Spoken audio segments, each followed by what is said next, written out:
মার্কিন নায়িকা Courtney coffee এবার শাকিব খানকে নিয়ে ফাঁস করল অনেক কিছু। শাকিব খান বাংলাদেশের টম ক্রুজ বললেন মার্কিন নায়িকা কোর্টনি কফি।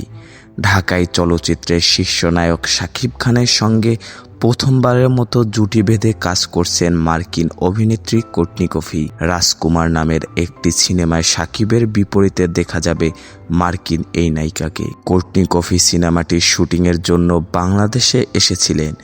ঢাকায় প্রথম লটের শুটিং শেষে আবারও যুক্তরাষ্ট্রে ফিরে গেছেন তিনি। কেমন ছিল প্রথমবারের মতো বাংলাদেশে সিনেমায় কাজের অভিজ্ঞতা, সেটাই এক ভিডিও বার্তায় জানিয়েছেন কোর্টনি কফি। তিনি বলেন, যখন বাংলাদেশে আসার জন্য বিমানে উঠি তখনই মনে হচ্ছিল যে অন্য রকমের এক অভিজ্ঞতার মুখোমুখি হতে যাচ্ছি। এখন পর্যন্ত সবকিছু দারুণ, তবে আমি যতটা প্রত্যাশা করেছিলাম তার চেয়েও অনেক বেশি দারুণ। অন্যান্য দেশে আইফেল টাওয়ারের মতো বিখ্যাত অনেক কিছু রয়েছে, কিন্তু বাংলাদেশের মানুষের মন অনেক বড়।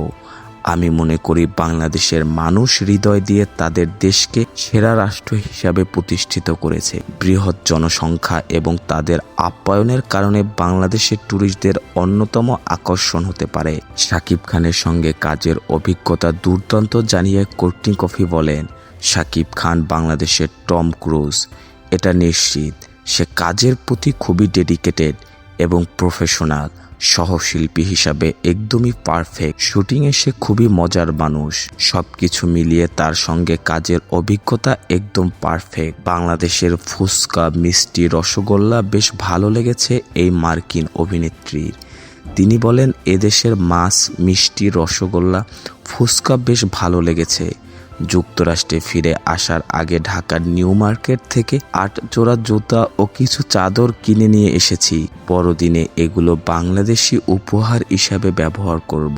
আরশাদ আদনান প্রযোজিত রাজকুমার সিনেমাটি পরিচালনা করেছেন হিমেল আরশাদ। চলতি মাসেই ঢাকায় কয়েকদিনের শুটিংয়ের পর বর্তমানে পাবনায় চলছে কিছু অংশের শুটিং। নতুন বছরের শুরুতে বাকি অংশের শুটিং হবে যুক্তরাষ্ট্রে। এরপর 2024 সালের ঈদে মুক্তি পাবে বিগ বাজেটের এই সিনেমাটি। বিনোদন জগতের সকল আপডেট পেতে আমাদের ইউটিউব চ্যানেলটি সাবস্ক্রাইব এবং ফেসবুক পেজটি ফলো দিয়ে লাইক, কমেন্ট, শেয়ার করে আমাদের সাথে যুক্ত থাকুন। ধন্যবাদ।